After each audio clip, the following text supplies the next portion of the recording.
नमस्कार प्रिय विद्यार्थियों, मेरे दर्शकों और मेरे चाहने वालों, आप सभी का आज के क्लास में स्वागत है। मैं doctor Sushil Kumar Srivastava, anatomy diaries जो चैनल मेरा है, आज की इस क्लास में मैं लेके आ रहा हूँ रेस्पिरेटरी सिस्टम या श्वसन तंत्र का प्रथम भाग, जिसमें हम कवर करेंगे नोज, फेरिंक्स और लैरिंक्स। इस क्लास को स्टार्ट करते हैं और आप इसे ध्यान से देखिए और अंत तक देखिएगा, तब आपको ये समझ में आएगा और मुझे कमेंट द्वारा ज़रूर बताइएगा। चलिए फिर आज की क्लास स्टार्ट करते हैं, जिसका नाम है रेस्पिरेटरी सिस्टम या श्वसन तंत्र, फर्स्ट पार्ट या प्रथम भाग।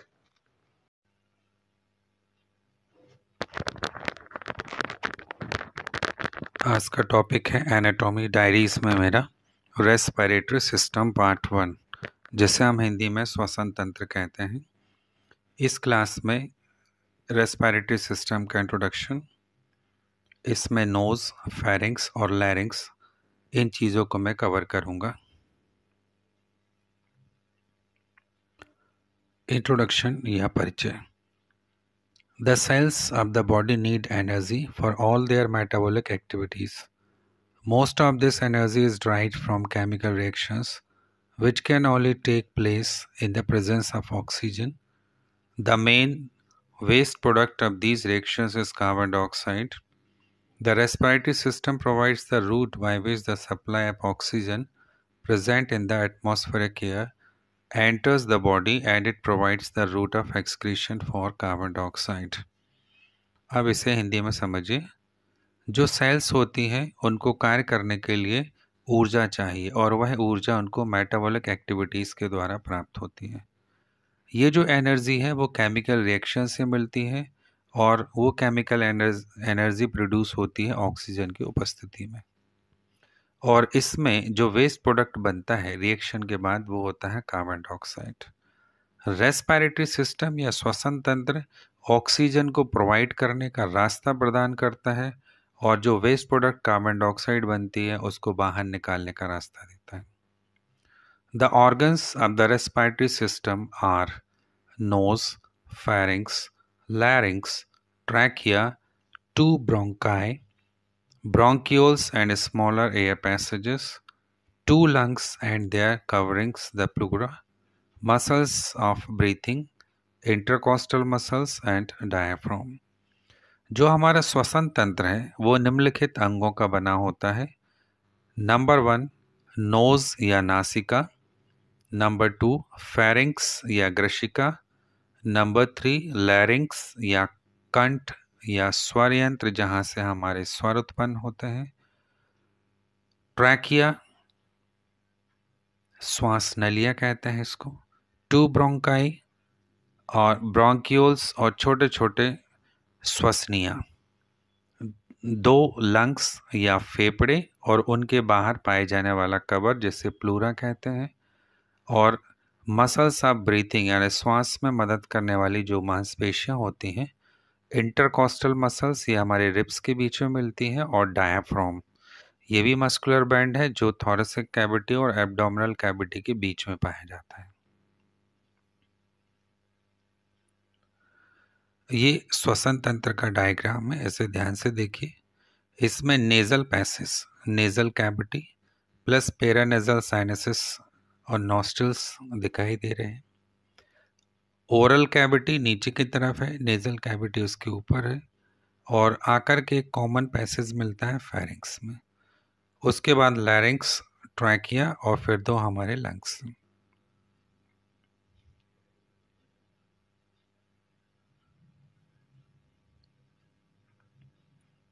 Knows and nasal cavity. Nose is part of our respiratory system. नासिका या नाक हमारे श्वसन तंत्र का एक हिस्सा है। It allows air to enter our body. इसके द्वारा हमारे शरीर में ऑक्सीजन प्रोवाइड होती है या एयर जाने का रास्ता मिलता है। Then filters debris and warms and moistures the air. जो नेजल कैविटी है, जब वायु इसमें से जाती है तो वो उसके अंदर उपस्थित बालों से फिल्टर होती है, जिससे वायु का कचरा वहाँ रुक जाता है। वायु को गर्म और उसको नम बनाने का काम भी हमारी नोज करती है। Nose gives you a sense of smell and helps shape your appearance. नासिका एक और काम करती है कि ये हमें गंध का एहसास कराती है और एक प्रॉपर शेप देती है फेस में. The nasal cavity is the main route of air entry. जो नेजल कैविटी है ये मुख्य रास्ता है वायु के अंदर जाने का. And consists of a large irregular cavity divided into two equal passages by a septum. The posterior bony part of the septum is formed by the perpendicular plate of the ethmoid bone and the vomer. Anteriorly, it consists of hyaline cartilage. The roof is formed by the cribriform plate of the ethmoid bone and the sphenoid bone, frontal bone and nasal bones.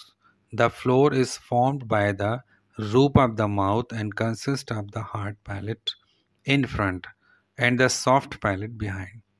The hard palate is composed of the maxilla and palatine bones, and the soft palate consists of involuntary muscles. The medial wall is formed by the septum. The lateral walls are formed by the maxilla, the ethmoid bone, and the inferior conchae. The posterior wall is formed by the posterior wall of the pharynx. The nasal cavity is lined with very vascular ciliated columnar epithelium, which contains mucus secreting goblet cells. At the anterior nares, this blends with the skin, and posteriorly, it extends into the nasal part of the pharynx, the nasopharynx. इसे हिंदी में समझिए. जो हमारी nasal cavity होती है ये हमारे वायु का मुख्य रास्ता है और ये अंदर से दो बराबर भागों में बटी होती है जिसका निर्माण विभिन्न प्रकार की बोन से हुआ है, जैसे इथमॉइड बोन, वोमर बोन और स्फेनाइड बोन. ऊपर की तरफ नेजल बोन्स. इस तरह से इनका निर्माण हुआ और अंदर की तरफ इंफीरियर नेजल कोंकी पाई जाती हैं जिससे नेजल कैविटी का रास्ता बढ़ जाता है. नेजल कैविटी अंदर से म्यूकस मेम्ब्रेन के द्वारा आस्तरित होती है जिसमें म्यूकस सिक्रीट करने वाली गॉबलेट सेल्स पाई जाती हैं.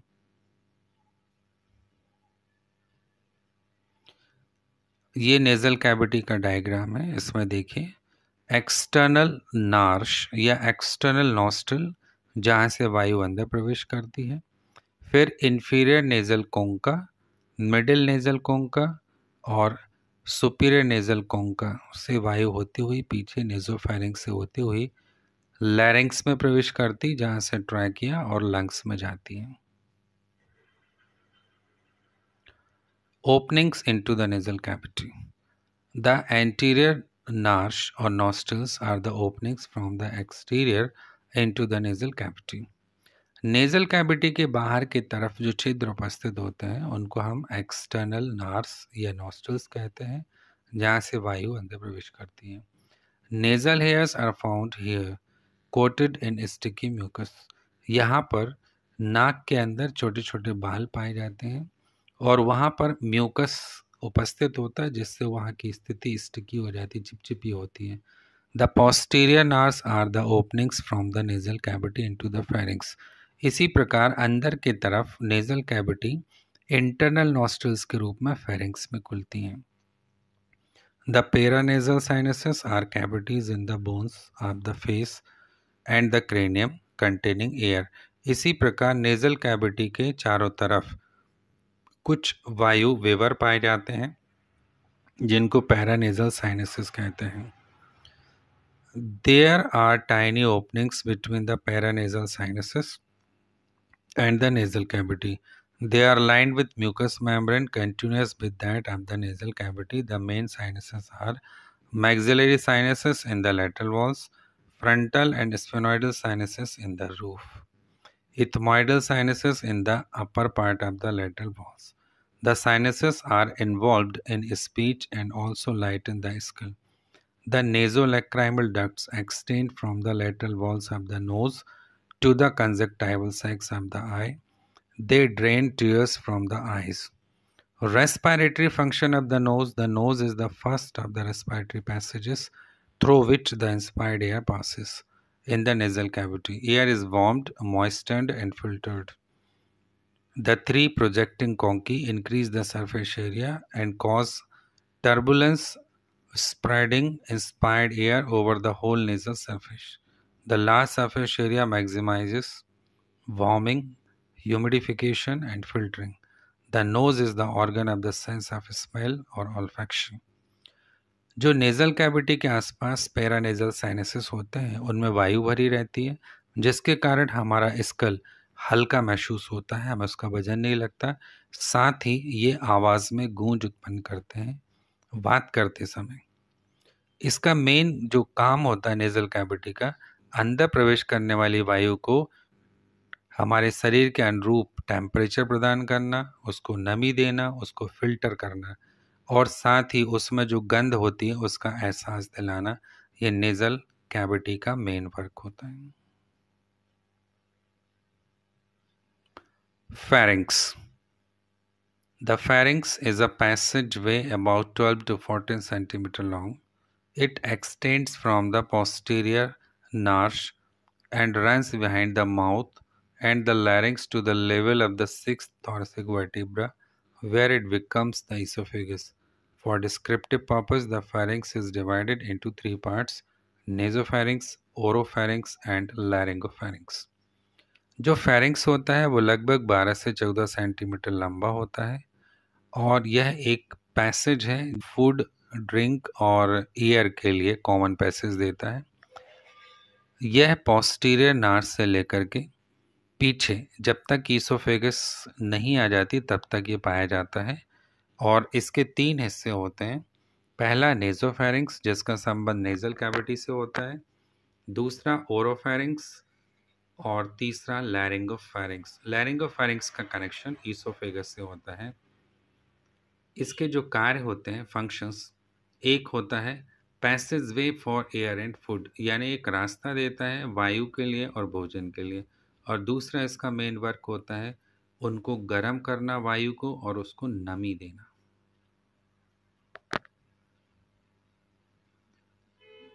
अब आता है हमारा लैरिंक्स या वॉइस बॉक्स, जिसे हिंदी में कंठ या स्वर यंत्र कहते हैं, क्योंकि यहीं से हमारे स्वर उत्पन्न होते हैं जिन्हें हिंदी में हम आ इ ई उ ऊ ए ऐ ओ औ अम आहा के रूप से जानते हैं और ऋषि का। इसी को हम इंग्लिश में ए ई आई ओ यू के रूप में जानते हैं। द लैरिंक्स और voice box links the laryngopharynx and the trachea. It lies in front of the laryngopharynx and the third, fourth, fifth, and sixth cervical vertebrae. Until puberty, there is little difference in the size of the larynx between the sexes. Thereafter, it grows larger in the male, which explains the prominence of the Adam's apple and the generally deeper voice. जो larynx या कंठ होता है हमारा, जहाँ से स्वर निकलते हैं, वो लैरिंगोफेरिंक्स और ट्रैकिया के बीच की कड़ी है और यह उपस्थित होता है third, fourth, fifth, sixth cervical vertebra के लेवल पर। जब तक कि यौवन काल नहीं होता तब तक इसमें थोड़ा सा डिफरेंस होता है, और जब हम यौवन काल को प्राप्त हो जाते हैं तो मेल मेंबर में सामने की तरफ ही निकला रहता है, जिससे आसानी से छूकर महसूस करते हैं, उसको एडम्स एप्पल कहते हैं, और इससे हमारी जो वॉइस होती है वो गहरी हो जाती है। स्ट्रक्चर, इसका जो निर्माण होता है वो विभिन्न प्रकार की उपास्थियों से हुआ है, कार्टिलेजेस से हुआ है। The larynx is composed of several irregular shaped cartilages attached to each other by ligaments and membranes. The main cartilages are one thyroid cartilage, one cricoid cartilage, two arytenoid cartilage, one epiglottis. अब इसके निर्माण में जो उपास्थियां हैं उनमें एक thyroid उपास्थि है जो कि हाइलाइन कार्टिलेज का एग्जाम्पल है, दूसरा क्रिकॉइड कार्टिलेज है जो भी हाइलाइन कार्टिलेज का रूप है, और तीसरा दो एरिटनॉइड कार्टिलेज होती हैं जो हाइलाइन कार्टिलेज का रूप है, जबकि एक एपिग्लोटिस होता है जो कि इलास्टिक फाइब्रो कार्टिलेज का होता है। ये आपस में लिगामेंट्स और मेम्ब्रेन्स द्वारा आपस में जुड़े होते हैं और इनके ऊपर हायड बोन स्थित होती है। Blood supply, Blood is supplied to the larynx by the superior and inferior laryngeal arteries and drained by the thyroid veins which join the internal jugular vein. जो लैरिंक्स को रक्त आपूर्ति की जाती है वो सुपीरियर और इंफीरियर लैरेंजियल आर्टरीज के द्वारा की जाती है, जबकि वहाँ से ब्लड का कलेक्शन थायराइड वेन्स के द्वारा होता है जो जुड़कर इंटरनल जुगुलर वेन में मिल जाती है। इंटीरियर ऑफ द लैरिंक्स के अंदर की रचना। The vocal cords are two pale folds of mucous membrane with cord-like free edges stretched across the laryngeal opening. They extend from the inner wall of the thyroid prominence anteriorly to the arytenoid cartilages posteriorly. When the muscles controlling the vocal cords are relaxed, the vocal cords open and the passageway for air coming up through the larynx is clear. The vocal cords are said to be abducted. Vibrating the vocal cords in this position produces low-pitched sounds. When the muscles controlling the vocal cords contract, the vocal cords are stretched out tightly across the larynx and are said to be adducted, means closed. When the vocal cords are stretched to this extent and are vibrated by air passing through from the lungs, the sound produced is high-pitched. The pitch of the voice is therefore determined by the tension applied to the vocal cords by the appropriate sets of muscles. When not in use, the vocal cords are adducted. The space between the vocal cords is called the glottis. जो vocal cords होते हैं वो दो folds हैं mucus membrane के और cord like structure है, यानी धागों के समान दिखाई देते हैं। ये जब ये पास पास होते हैं और टाइट होते हैं तो इनके बीच की स्लिट कम होती है जिससे बाहर निकलने वाली वायु टकराती है जिनमें वाइब्रेशन उत्पन्न होते हैं, उनसे स्वर उत्पन्न होते हैं। और यदि ये दूर दूर होता है तो रास्ता बीच का क्लियर होता है और स्वर उत्पन्न नहीं होते हैं, वायु आसानी से आती जाती है। इनके बीच के खाली स्थान को ग्लॉटिस कहते हैं। जितना ज़्यादा हम वोकल कॉर्ड्स को टाइट करेंगे उतनी ज़्यादा हाई पिच में वॉइस उत्पन्न होती है। फंक्शंस या कार्य। लैरिंक्स का मेन वर्क होता है प्रोडक्शन ऑफ साउंड, यानी ध्वनि को उत्पन्न करना, बात करने में मदद करना, protection of the lower respiratory tract, नीचे की रेस्पिरेटरी ट्रैक्ट का प्रोटेक्शन करना, और वायु के लिए रास्ता प्रदान करना, वायु को फिल्टर करना, उसको नमी देना और उसको गर्म करना बॉडी टेम्परेचर के अनुकूल।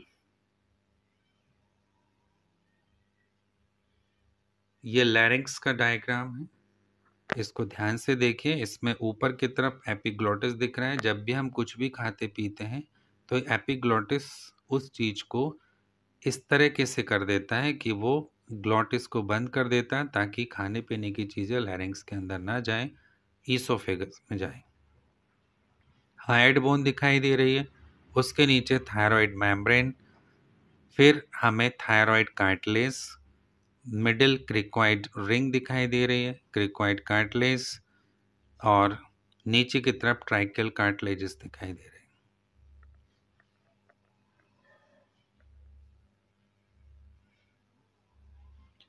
Vocal cords open and close. जब हम बात करते हैं तो कैसे दिखते हैं, एकदम पास पास आ जाते हैं और बीच में छोटी सी स्लिट होती है जिसे क्लोज करके दिखाया गया है। और जब हम बात नहीं करते हैं तो ओपन, आसानी से वायु बाहर और अंदर आ जा सकती है।